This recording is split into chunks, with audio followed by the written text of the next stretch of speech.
Mumpung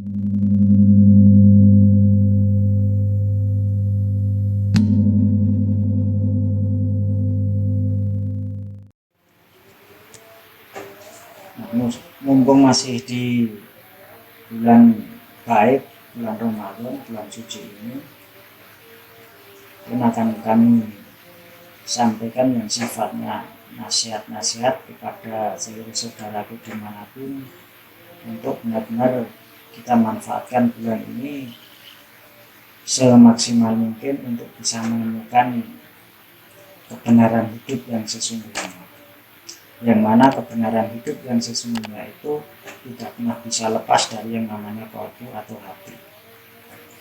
Karena memang yang namanya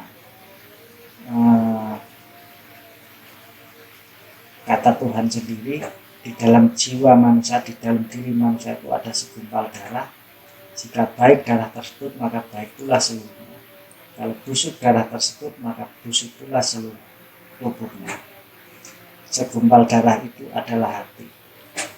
Nah, di bulan yang suci, bulan yang baik ini, mungkin kami cuma mengingatkan, bukan bermaksud menggurui ataupun mengajari, namun kita sama-sama mengingatkan bahwa di dalam diri kita ini yang mempunyai peranan sangat penting, yang pertama hanyalah hati. Karena kalau hati, ya manusia itu baik, apapun yang dia ucapkan, apapun yang dia lakukan, hanyalah usaha untuk menemukan suatu kebaikan. Baik kebaikan itu kepada dirinya, keluarganya, dan juga kaum-kaum yang ada di sekitarnya. Nah, bagi siapa yang hatinya busuk, tidak ubahnya dia itu seperti iblis. Bahwa intisarinya, bahwa hatinya busuk, walaupun ilmunya tinggi, agamanya tinggi, dunianya berkelimpahan harta, dia hanyalah akan bersifat kesombongan yang akan membuat kehancuran, membuat berpecah belah.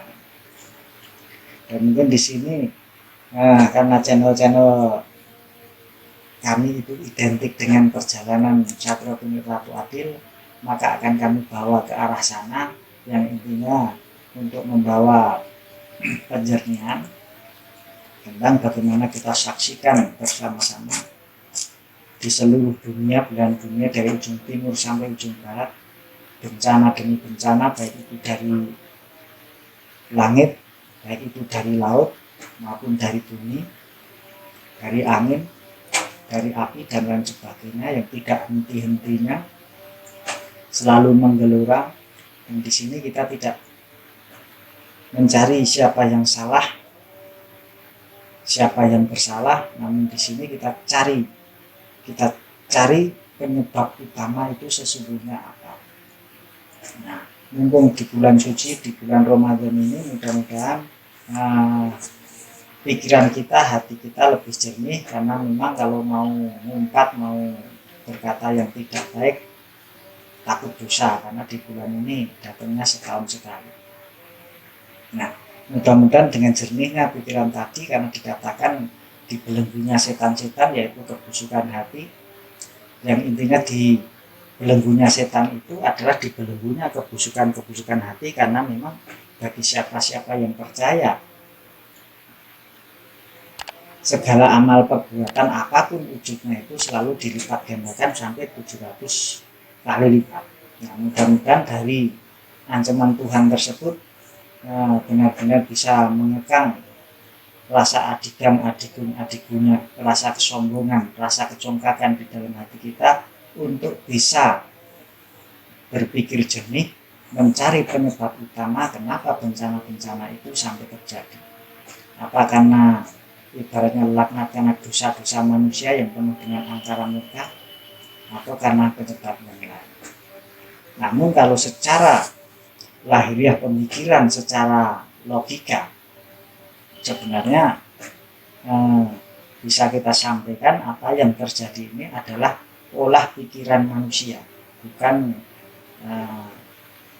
dilarikan ke spiritual, namun memang tingkah laku manusia yang menyebabkan ini semua. Nah, kalau dibilang tingkah laku seperti apa? Yaitu ditemukannya berbagai keilmuan canggih tentang sumber daya alam ini, baik itu mineralnya, baik itu perminyakannya, baik itu batu baranya dan lain sebagainya. Itulah penyebab utama.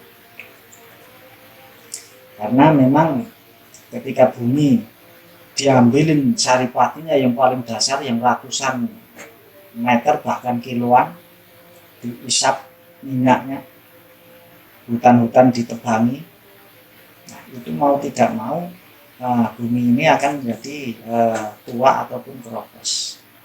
Dan mau tidak mau untuk memulihkan semua ini, bencana itu pasti terjadi. Karena memang bisa dikatakan inilah renovasi alam secara total. Kalau yang namanya renovasi, pasti fondasi-fondasi ataupun bangunan-bangunan itu akan dihancurkan ataupun dirusak. Karena untuk memulihkan sebagaimana mestinya. Sehingga gunung tetap menjadi gunung, laut tetap menjadi laut, hutan tetap menjadi hutan. Karena bagaimanapun tidak ada satu makhluk pun yang tidak bisa yang bisa hidup tanpa udara. Sedangkan udara yang menghasilkan satu-satunya hanyalah dari pepohonan, yaitu dari adanya hutan.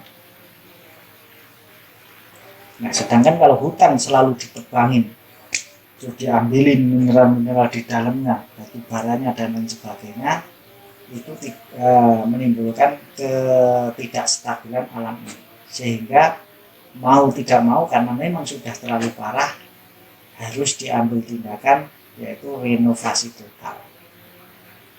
Nah, karena inilah dalam renovasi total ini tidak bisa dijalankan semata-mata hanya dengan doa. Karena memang posisi alam sudah sangat rusak. Nah, mungkin yang kami sampaikan di sini bukan untuk membuat keruh suasana ataupun menakut-nakutin, tapi di sini paling enggak kita sampaikan bagaimana tata cara utamanya agar kita bisa selamat ataupun terhindar dari bencana-bencana yang mau tidak mau harus terjadi dari segala penjuru dunia ini. Tidak ada yang bisa lepas dari bencana. Nah, yang bisa kita lakukan adalah saran atau nasihat kepada seluruh saudaraku dimanapun berada, yang paling enggak bisa terhindar dari segala musibah ini atau mengurangi segala resiko yang diakibatkan daripada renovasi total tersebut. Karena dipercaya ataupun tidak dipercaya, silahkan dicari dari lubuk hati yang paling dasar. Renovasi total ini melibatkan pasukan langit yang gerakannya tidak bisa diketahui dan tidak bisa dilihat secara kasat mata. Namun bagi siapa yang mau mempertajam masalah naluri, masalah hati, insya Allah disitulah akan terhubung dengan itu sendiri. Nah, makanya pada renovasi total ini ada juga banyak dari saudara-saudaraku dimanapun itu banyak sekali yang membahas masalah-masalah bencana ini, yang sebagian besar mengatakan bahwa ini terlibat langsung pasukan langit ataupun pasukan mega siluman ataupun pasukan gaib. Karena memang awalnya dari sana, cara untuk mengantisipasi dengan jalan satu-satunya, sebagaimana alam sudah menuntun kepada kita semua, menunjukkan tanda-tandanya, yaitu ditutupnya semua tempat ibadah, ditutupnya seluruh fasilitas sekolah dan lain sebagainya. Dari situlah intinya kita disuruh untuk tidak banyak ngomong. Intinya kita tidak boleh mengubahkan perbedaan-perbedaan yang mengakibatkan perpecahan. Karena bagi siapapun yang tidak bisa mengendalikan diri, tetap memperturutkan hawa nafsunya, tetap memperturutkan akal pikirannya untuk mengolah dunia ini ke arah kehancuran, disitulah dia akan terkena imbas secara langsung. Renovasi total ini akan dimulai dari tempat-tempat di mana orang-orang itu tidak bisa mengendalikan jiwanya, tidak bisa mengendalikan keimanannya, tidak bisa mengendalikan mulutnya, tidak bisa mengendalikan hawa nafsunya. Karena di sini sudah terang benderang bagi siapapun yang mau introspeksi diri, kembali melihat ke dalam diri sendiri, dan dia mau berubah untuk bisa hidup lebih baik dalam tatanan kehidupan ini, untuk memakmurkan alam semesta, baik itu manusianya, baik itu binatangnya, baik itu alamnya sendiri, baik itu langit, baik itu laut, gunung, dan lain sebagainya. Disitulah dia akan memperoleh ridho terlewat dari segala bencana ini. Insya Allah itu pasti. Karena memang keadaan sekarang ini bagi siapapun yang tidak bisa introspeksi diri, kalau dari Jawanya yang sering kami ngomong selalu tidak mau ngaji diri, ngaji hati, ngaji rasa, tidak mau eling waspada setiti nastiti ngati-ngati, disitulah pasukan tersebut akan menusuk masuk lewat darah kita, lewat napas kita, sehingga kita tidak akan terkontrol untuk mengeluarkan segala sesuatu kebusukan yang ada di dalam diri kita. Nah, itulah yang disebut dengan pengadilan suci, bahwa setiap diri akan mengadili dirinya masing-masing. Jadi bagi siapa yang tidak bisa eling waspodo setiti nastiti ngati-hati terhadap dirinya, disitulah pasukan gaib, pasukan langit akan menyusup ke dalam tubuh orang-orang tersebut, sehingga orang-orang tersebut tanpa sadar mengeluarkan segala kebusukannya, segala kehinaannya, sehingga disaksikan oleh banyak orang, sehingga dia tidak bisa menghindar, baik itu hukum dunia maupun hukum gaib. Nah, dari apa yang kami sampaikan tersebut, memang rata-rata manusia sebenarnya diwajibkan beriman sama yang gaib. Cuman kebanyakan pada masa sekarang ini itu semua sudah sedikit terbelokkan, karena mungkin ibaratnya cara pandang yang berbeda, sehingga percaya cuma sekedar percaya tapi tidak benar-benar dipelajari atau dicermati.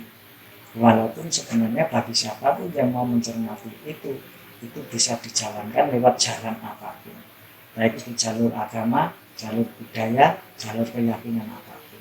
Karena yang namanya gaib itu hubungannya adalah dengan hati, dengan jiwa, dengan ruh manusia itu sendiri. Nah, itulah yang kami sampaikan.